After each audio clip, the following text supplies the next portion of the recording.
Welcome back, all you awakened savages. And today we're going to dive deep into what really happens in a spiritual awakening.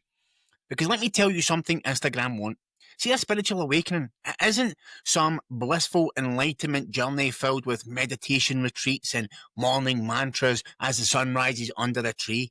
No, it can be tough, it can be brutal, right? And messy. And see, for most men, it will strip you down to absolute nothing before it builds you back up. See, right now, as you're watching this, there's a man sitting in his car at 2 a.m. questioning everything he thought he knew about himself. Maybe that man is you.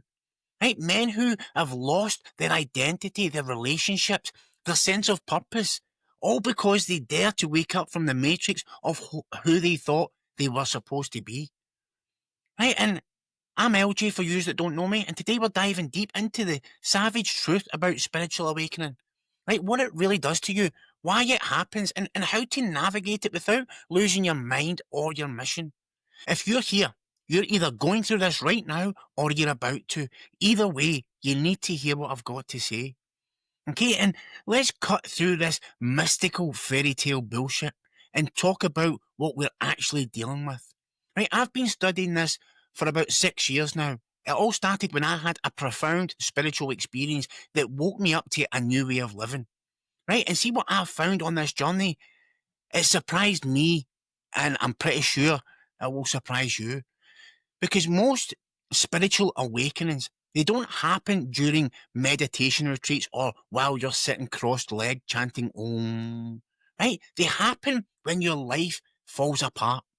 There's a guy called Dr. Stephen Taylor, and he spent I don't know how long, decades looking at this, and he discovered that the majority of spiritual experiences, they happen spontaneously, just completely outside of any spiritual practice, and they're almost always triggered by some psychological turmoil, right? And that's my experience. That's what happened to me. And if you think about that for a second, it's not meditation that triggers most awakenings, it's a crisis, right? It's pain. It's your life imploding. And as I said, I know this to be true because that was my experience. For me, I've discussed this openly many times on different videos, so I won't dive too deep into it. But it was in the gym. I wasn't even looking for God at the time. I was just looking to stay clean and sober. Right, during a workout, a song came on. It was one tied to my brother who'd passed away from an overdose. And I had this overwhelming, profound spiritual experience, okay? That I felt something that I'd never felt before. It was something way bigger than me. And initially I thought this was outside me, but I now know it wasn't. It was just me, the real me underneath all the scars, the titles, the pain, the years of pretending. And since then, I've been on a journey to understand this more and to help other men do the exact same thing. Because every single week, I've got men come to me, not because they're seeking enlightenment, but because their marriage has exploded, their business is struggling, right? Or they've hit some type of rock bottom, whether that be addiction or, something else has happened in their life. And the awakening isn't what they're looking for. It's what's happened when everything else stops working. And here's what actually happens in your brain during these experiences. Right, you get hit with this intense, positive emotional state. Your perception gets cranked up to an 11, and suddenly you feel connected to something way bigger than yourself. Right, but here's the part that they don't tell you in these spiritual books and, these videos and false gurus. Right, getting there requires everything that you thought about yourself to die first. Now, this isn't spiritual bypassing. This isn't good vibes only, all love and light nonsense. This is true warrior work. And like any type of battlefield, you better know what you're walking into before you attempt to go there. Right? And the first hit comes straight to your identity. It's like a fucking tsunami. Everything you built your sense of self on, your job title, your bank account, your reputation, your relationships, right? It all starts crumbling. And your ego is not going quietly, right? Definitely not. Okay, because what happens next is fascinating and terrifying at the same time, right? You start wanting to recapture whatever experience has cracked you open, and your entire perspective of life starts shifting, Right? But what's really happened underneath all of this is death to who you used to be. Right? Your inner voice, the shadow self that's been running the show, this will fight this transformation with every single thing it has. It'll convince you that you're losing your mind. It'll make you believe that everyone around you thinks that you've gone completely insane, and it'll make you feel like you're literally just disappearing. Right? That's what I experienced. I honestly thought I was fucking going mad because what I understood about life was so different to what I was now experiencing. So let me be crystal clear about something. You're not losing yourself. You're losing the masks. You're losing the performance. You're losing of the version of you that was built to please other people, to fit in, to play small, to keep it safe. This is your ego's last stand. It's fighting for its life because your ego does not want to die. And if you change, that's what's going to happen because it knows what's coming next, right? When you step into the real you, you do not need protection anymore. And this is what I teach men who I work with. See, when the identity shatter hits, you've got two choices. You can resist it and drag out the suffering for months or even years, or you can move through it with what I call relentless clarity. Now, relentless clarity, it means that you stop negotiating with the voice in your head that wants to keep you small. You stop arguing with the part of you that's absolutely terrified of change. You recognize this dismantling for what it really is. It's just a reconstruction of yourself, right? And this is what it looks like in real life. Right? When you wake up and not knowing who you are anymore, right? Instead of panicking and, falling back into that old version of yourself, get curious. Start asking real questions. Who am I without these masks? Who am I when I'm not trying to impress anyone? Who am I at my absolute core? This is not comfortable, right? It's not supposed to be. But this is where your true power lies. Right there in the space between who you were and who you're becoming. Okay? And let's talk about the elephant in the room that nobody wants to address. Right? The mental health crisis. Because this often hits during a spiritual awakening. And nobody warns you about what's about to happen after this awakening starts. Everyone talks about love and light and alignment and finding peace. But before the peace comes, there's a war inside your head that can fucking tear you apart. For me, it wasn't just sadness or confusion. It was rage. It was shame. It was a deep, dark hatred I didn't even know I was carrying. I spent my whole life pushing it down. Booze, drugs, sex, money, distractions, the gym. But it was all coming out now, and it was violent, right? I remember being in rehab, staring at the ceiling at 3 a.m., fully sober, but not even close to being okay. Right? I felt like I was dying inside. My mind was screaming. My nervous system was on fire. And worst of all, I couldn't run anymore. I was finally sitting in the chaos that I'd been trying to escape my whole life. And this was before my spiritual awakening. This was when I was just trying to get sober. Right? So this was even a more intense experience. But what I didn't understand then, but I understand now, is when you take away these coping mechanisms and you finally meet the unprocessed pain you've been hiding, this isn't weakness. This is your body and your brain trying to reorganize reality. And this is what Gabor Mate says. He says addiction isn't a problem. It's just a solution to the pain. So it's not why the addict, why the pain? And when you take away the solution, then the real problem shows up, right? So after my spiritual experience, I went through a lot of transition, right? Depression hit like a freight train, right? Anxiety, started to make me question my sanity. Self-hatred that cuts deeper than any wound that anyone else could ever inflict on me. Right? I've experienced this all firsthand. I had so much self-hatred for my past and what I'd put people through. I had so much fear of not knowing what was going on, the depression that made me feel like I was completely going off the rails. Right? And I've sat across from men who are successful by every external measure you can think of. Solid marriages, thriving businesses, respecting the community. And they're telling me that they feel like they're losing their mind. They're having panic attacks. They're crying in their cars after dropping their kids off at school. They have no idea what's happening to them. And guess what? I know exactly how they feel because that's the experience I've had also. Thinking that I'm weak because I'm crying at the smallest thing, getting emotional looking at pictures of my children when they were young, or when my wedding song came on. And I'm thinking, what the fuck is going on here? I'm supposed to be tough and strong. But here's what's actually happening. Your nervous system is completely recalibrating itself. Your brain is literally rewiring.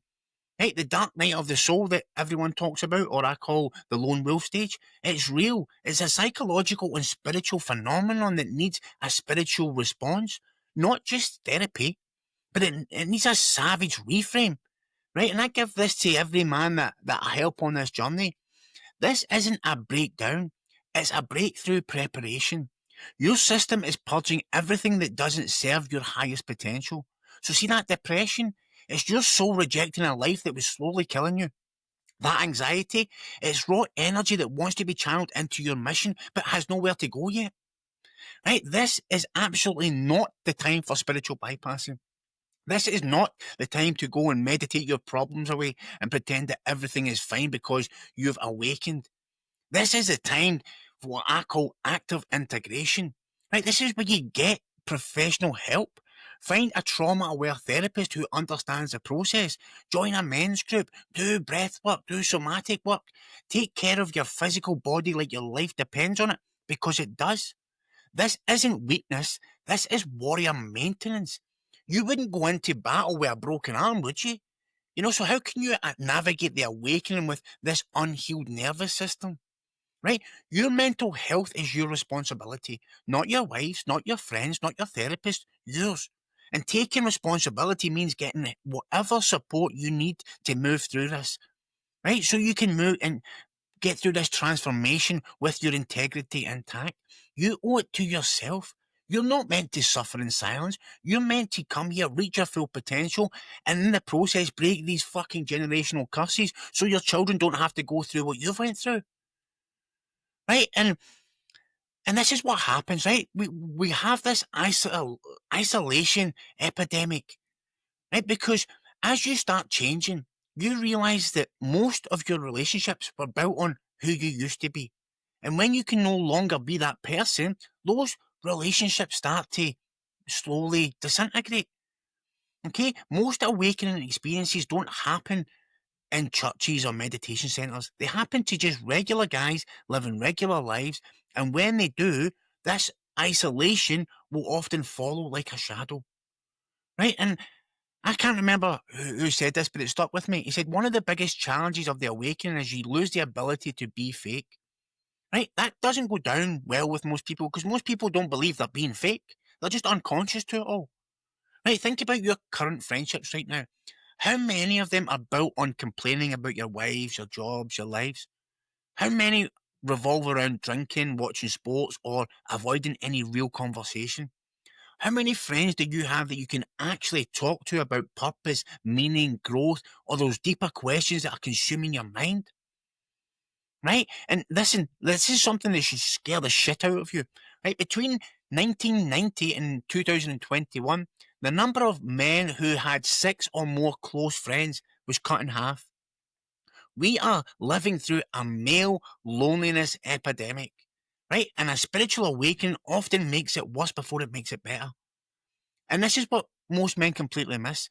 This isolation period isn't permanent, but it's necessary. You're not losing friends, you're discovering who your real brothers actually are. And this is what I call the sacred brotherhood principle. See, real friendship, it isn't built on shared complaints or shared distractions. It's built on a shared commitment to growth, truth, and becoming the man you're meant to be. And this is what it looks like in practice. Start having real conversations. See, when someone asks how you're doing, don't just say fine, right? I used to say I'm fine all the time until my mentor called me out. And he said, do you know what fine means? Fucked up, insecure, neurotic, and emotional. And you know what? He was fucking right. Tell them the truth. Not to trauma dump all over them, but to be authentic and then watch who leans in and watch who backs away. Right? Seek out or create an intentional brotherhood. Right? This might be a men's group, a martial arts gym, a regular gym, a hiking club, or just a group of guys committed to honest conversation. The key here is intentionality.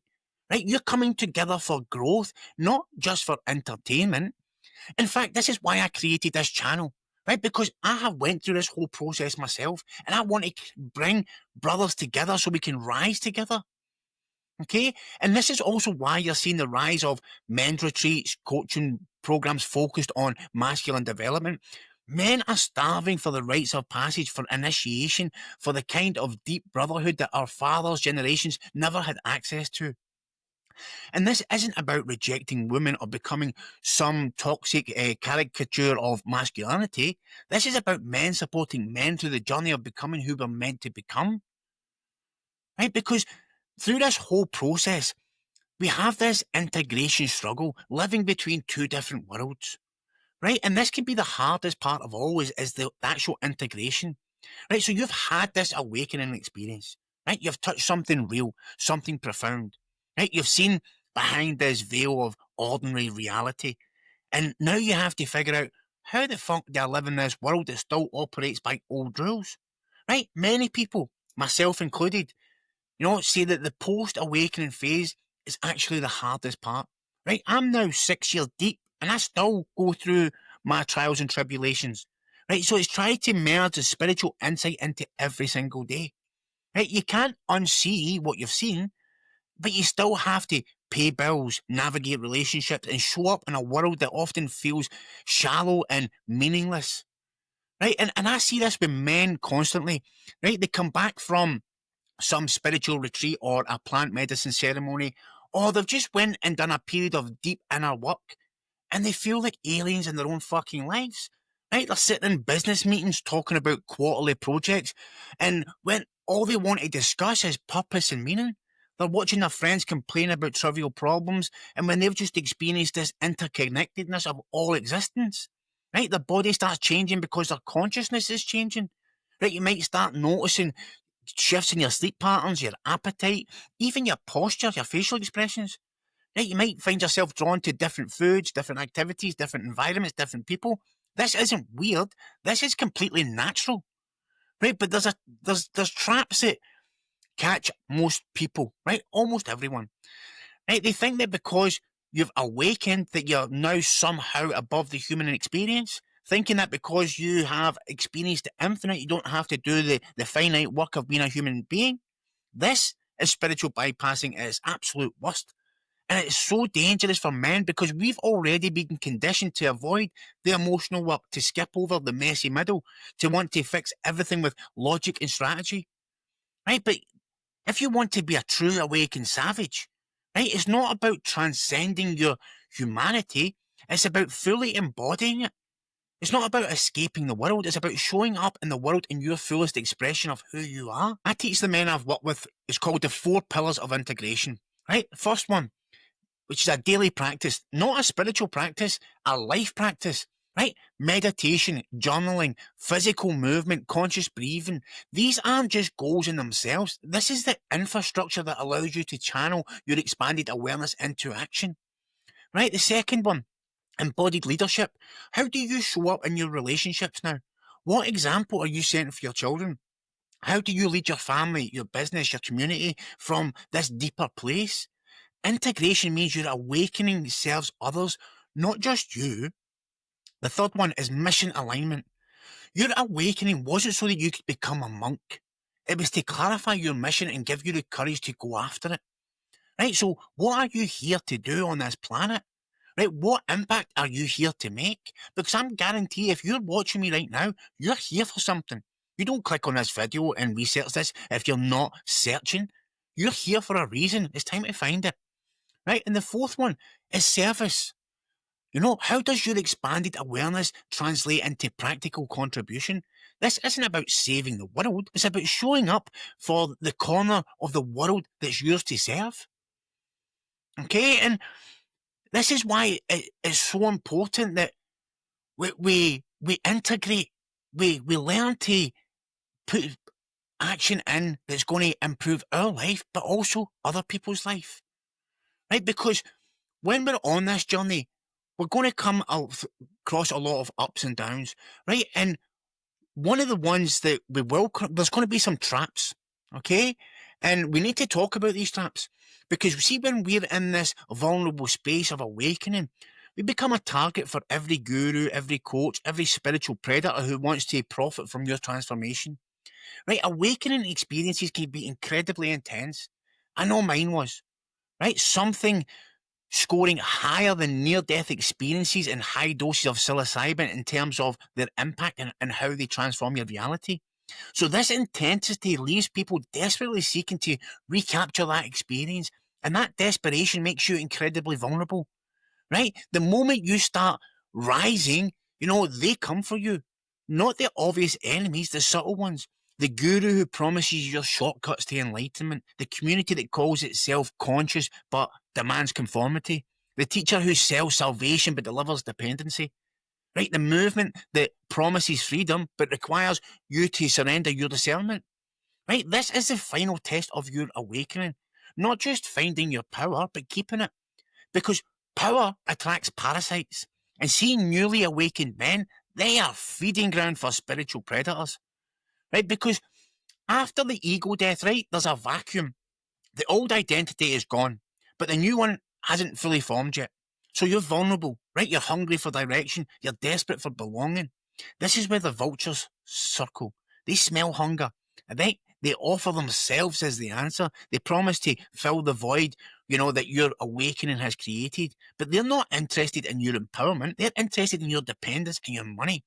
Right? I've seen men go from unconscious slaves to conscious slaves.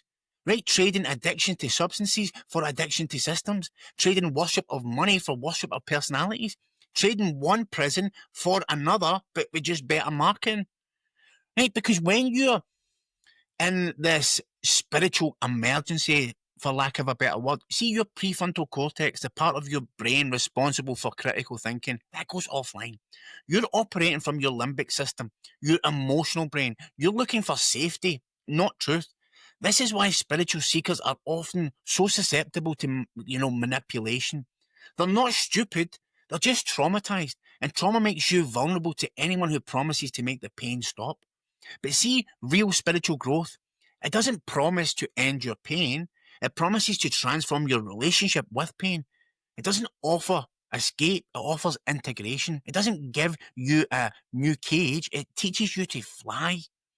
Okay? Because see, real teachers, they don't want your worship, they want your empowerment. They don't want you to need them, they want you to become them or better. And I don't mean better than that, but they want you to be your best self. And real spiritual communities, they don't demand agreement, they encourage questions. Right? They don't punish doubt, they honor your search for truth. Right? Real awakening doesn't make you special, it makes you responsible. It doesn't separate you from others, it connects you to everything. Right? It doesn't give you new beliefs to defend. It strips away all beliefs so you can experience direct truth. So see the spiritual teacher who claims to have a shortcut? The community that says they're conscious as long as you agree with everything they say? The mentor who says that they'll lead you to freedom, but really they just want your obedience? Tell them to fuck off. I've seen it, I've felt it, and I fell for the trap myself. This is why I know all about it. Right? I've spent so much money on fake gurus and I've been burned in the process, but you know what? I don't look at them as regrets. I just look at them as good lessons because I'll never do it again. Because even after all the awakening, there was still a part of me that was looking for approval. There was still a part of me that wanted someone else to give me permission to trust myself. And there's also another trap, right? Which is called spiritual narcissism, right? Using your awakening as evidence that you're special, you're chosen, you're more evolved than others, right? Because after my awakening, I was told and from Archangel Michael that I was chosen, right? And at first, I was like, wow, what does that mean? And I thought I was special, I was gifted, I was like the fucking savior, right? But that was just because I was still, trapped in because my ego didn't disappear, it just mutates. It puts on this spiritual costume and starts calling itself awake or conscious or high vibe or chosen. But it's the same old patterns, just in prettier words. Okay, so here's the question I ask every man I work with. Are you using your spiritual insights to become more humble or more arrogant? Are you becoming more service orientated or more self-obsessed? Are you easier to be around or harder? Right? If your awakening is making you judgmental towards others, if it's making you impatient with other people who haven't had your experience, right? Or haven't got to the part of the journey that you're on, if it's making you feel superior, it's not awakening. That's spiritual ego inflation, and that's dangerous as fuck. And also, here's my test for any spiritual teacher, community, or coach. Do they encourage your independence or your dependence? Do they give you the tools to think for yourself or demand you to accept their way? Right? Do they point towards your own inner authority or do they see that they're the authority? Okay? Keep honest logs, journal your experiences, right? Share with trusted friends who will tell you the truth even when it's uncomfortable. Right? Ask yourself regularly, am I healing or am I hiding? Am I growing or am I performing growth? Right? Your awakening is yours. Your path is yours. Your sovereignty is absolutely non-negotiable. Anyone who tries to take that from you is not serving your highest good. They're serving their own agenda. Okay? Because when we go on this path moving forward, it's looking for brotherhood and embodied awakening. Okay? And because if this awakening is brutal, it's isolating, it's challenging, why would we do it then? Right? Because the alternative is dying while you're still alive. The alternative is sleepwalking through a life that was never really yours. Right? The alternative is reaching the end of your days, not knowing if you've reached your full potential or you became the man you were supposed to come. Right? A spiritual awakening doesn't promise you an easy life. It promises you a real life. It promises you alignment between who you are and how you live. It promises you the courage to pursue your mission without apology and the wisdom to serve something greater than yourself. Right? But I really want you to understand this. You don't have to do this alone. In fact, I would advise not to do this alone. Awakening is not a solo journey. It's a journey that requires brotherhood, mentorship, community. And one of the most significant effects of awakening experiences is a greater sense of trust, confidence, optimism. But this only happens when the experience is integrated with the support, right? Not endured in isolation like some type of spiritual lone wolf. Okay, so here's my challenge for you. Stop trying to figure this out alone. Stop pretending you have to have it all together. Stop isolating yourself in your transformation. Find your brothers. Create your own circle, right? This channel I've built to bring people together. Or there's other groups out there, other guys, other communities. Find them. People who are on this path. Find your tribe and commit to the journey together. Right? Because it's not about becoming someone special. It's about becoming who you've always been underneath all the programming, all the performance, all the fear. It's about remembering that you came here for a reason. You have a mission that only you can fulfill. You have gifts that the world desperately needs. And your awakening, as brutal as it might be at times, is preparing you to deliver those gifts without compromise. Okay? And if this video has opened your eyes up, join me on this journey. Hit the like button or the follow button or subscribe button and the notification bell. Share this with a man who's rising from the ashes. Invite him to your circle. Invite him to this circle. Because a true awakening is not done in solitude. It's done in brotherhood with men who understand men on this journey and who are committed to working it together. You're not alone. I see you, I honor you, and I love you. Okay? And always I appreciate it from the bottom of my heart. Thanks for watching, and I hope to see you on the next one. I've got a video here, and you can subscribe here. Take care.